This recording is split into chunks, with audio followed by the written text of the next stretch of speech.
So hello everyone, I welcome you all to UIS. So 9 PM series के अंदर let's discuss जो important topics हैं। ये series Monday to Friday होगी as we have discussed. So पहला topic cancer से related है and ये टॉपिक अगर देखा जाए तो इकोनॉमिक टाइम्स के अंदर ये पब्लिश भी हुआ है, जिस पर बेस्ड क्वेश्चन है। So parliamentary standing committee on health and family welfare in its latest report about cancer management and prevention and diagnosis recommended that the government institute a ban on the sale of single stick of cigarettes. Consider the following statement about what are other recommendations. The government abolished all designated um, areas, smoking areas in airport, hotel, restaurants, in addition to encouraging a smoke-free policy in organization. The committee also sought a ban on gutka and pan masala alongside a prohibition on their direct and indirect advertisement. Committee found that India has the lowest prices for tobacco product and thus it must look to increase on them. तो tax को increase करने की बात की गई है, गुटखा और इन सब को बैन करने की बात की गई है। और एयरपोर्ट और यहाँ पे जो एक रहता है ना स्मोकिंग एरिया टाइप, इसकी जगह हाईलाइट किया गया है कि there should be a smoke free policy. यहाँ पे तीनों ही स्टेटमेंट करेक्ट है। नेक्स्ट देखते हैं with reference to marital rape. ये भी टॉपिक आपका न्यूज़ में है, तो यहाँ पे ये इंडियन एक्सप्रेस के अंदर टॉपिक आपका पब्लिश हुआ है। So of 185 countries in the world 77 have laws that clearly criminalises marital rape. Exception 2 of Section 1375 of Indian Penal Code states that sexual intercourse by a man with his wife, and if the wife not being under 18 years of age, is not rape. So यहाँ पे अगर देखा जाए like of 185 countries of the world, लगभग 77 countries के अंदर जो marital rape है इसे क्रिमिनलाइज किया गया है। And other 74 have legal provision that allow for cases to be filed against spouses. Case आपका फाइल किया जा सकता है। India is a part of this gallery of 34 with exception of marital rape in sexual assault law. Exception जो है exception 2 of section 375 of IPC, इसमें sexual जो intercourse by man with his wife and if the wife not being under 15 year of age is not rape. So यहाँ 15 दे रखा है, तो इसको change करने का ज़रूरत है। और जो भी अभी डेवलपमेंट है उस डेवलपमेंट को देखते हुए हमारे लॉ के अंदर जो भी बदलाव है उसको ज़रूरी करना है। तो यहाँ पे पहला स्टेटमेंट सही है, आंसर इज़ 1 ओनली। नेक्स्ट देखते हैं with reference to city finance ranking. ये भी टॉपिक अगर देखोगे तो पीआईबी की न्यूज़ है और इसमें aims to evaluate, recognize and reward urban local bodies on the basis of their strength across 3 financial parameters. The ranking aimed to motivate city, state officials and decision makers to implement municipal finance reforms. The participating urban local bodies will be evaluated on 15 indicators across 10 key municipal finance assessment parameters. यहाँ पे आपको correct बताना है। सो यहाँ पे city finance ranking की बात करें तो इस रैंकिंग के अकॉर्डिंग अर्बन लोकल बॉडीज़ को इवेलुएट करना है, जैसे म्यूनिसपैलिटी है कि उनका फाइनेंशियल पैरामीटर या फिर आर्थिक लेवल में उनकी कैपेसिटी किस तरीके से है। एम ये है कि जो भी म्यूनिसपैलिटी के अंदर रिफॉर्म्स हैं उनको कैसे इम्प्लीमेंट किया जाए, डिसीजन मेकर्स को किस तरीके से मोटिवेट किया जाए। और the participating urban local body will be evaluated in 15 यहाँ पे 15 indicators across 3 key municipal financial assessment parameter।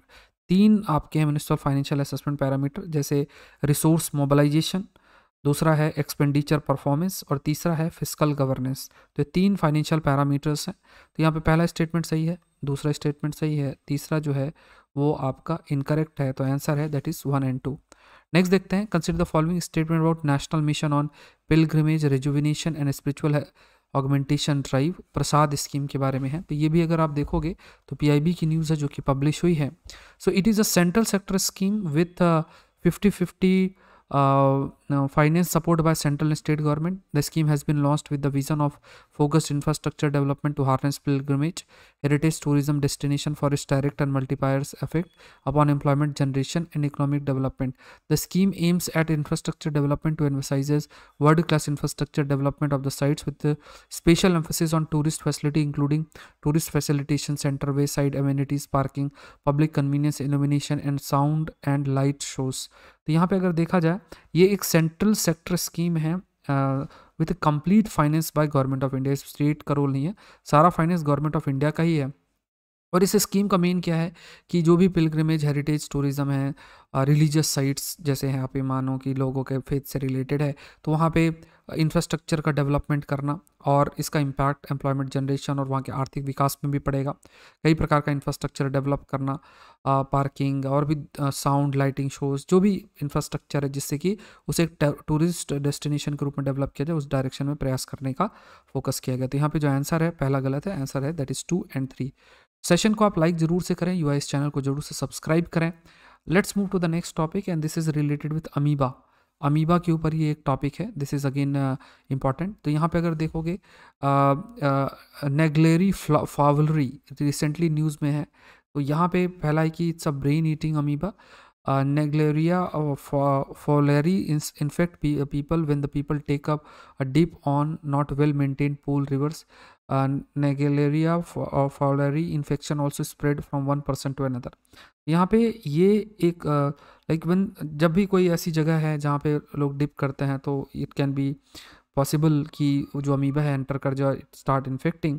And एक पर्सन से दूसरे पर्सन को इन्फेक्ट नहीं हो सकता, मतलब एक पर्सन अगर इन्फेक्टेड हो दूसरे को उससे नहीं होगा, पहला गलत है, बाकी दोनों सही हैं। सो आपको याद रखना है ये क्या है, एक ब्रेन ईटिंग अमीबा है। और जैसे किसी भी ऐसी जगह पे हमने डिप किया, जैसे कोई रिवर है, पॉन्ड है, सो इट कैन इन्फेक्ट अस। तो आंसर इसका 1 and 2 है। नेक्स्ट देखते हैं, व्हाट इज़ इथाइलिन ग्लाइकोल। ये भी आप देखोगे फर्स्ट पोस्ट के अंदर है, व्हाट इज इथाइलिन ग्लाइकोल, इस पर डिस्कशन भी हमने किया है।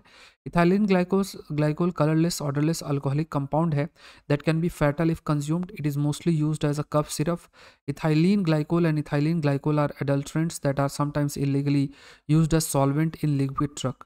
करेक्ट जो है वो आपको बताना है। तो यहाँ पे अगर आप देखोगे तो यहाँ पे it is mostly used as a cough syrup, तो it is not like it is found in several product, जैसे ब्रेक में जो हाइड्रोलिक ब्रेक फ्लूइड है, स्टैम्प पैड है, बॉल पॉइंट पेन है, कॉस्मेटिक प्लास्टिक है, एंड फार्मा कंपनीज के अंदर भी इसको इस्तेमाल, like ethylene glycol and ethylene glycol में be used as a pharma company as an alternative to non toxic solvent glycerine and और propylene glycol to cut cost. तो ये यूज़ किया जा सकता है, but because it is costly, so we can't say कि ये मैक्सिमम इसी में इस्तेमाल होता है, तो ये गलत है, बिकॉज क्योंकि ये टॉक्सिक है इसलिए it can't be used mainly in pharma area. तो आंसर इसका 1 and 3 है।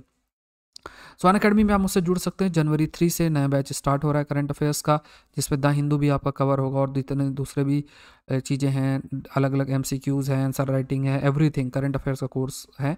तो आप जब ज्वाइन करोगे तो एक तो जैसे ही कोड डालोगे SPLIV, जैसे unacademy.com में जाओ, UPSC CSE सेलेक्ट करो, SPLIV कोड डालेंगे तो एक तो अमाउंट रिड्यूस हो जाएगा, साथ में सारे एजुकेटर के सारे कोर्सेज भी आप एक्सेस कर सकते हैं, सारे टॉप एजुकेटर के जितने भी कोर्सेज हैं सब कुछ एक्सेस कर सकते हैं। तो आज के लिए इतना ही। आई होप ये सेशन आपके लिए हेल्पफुल रहा होगा। Thank you everyone, thank you.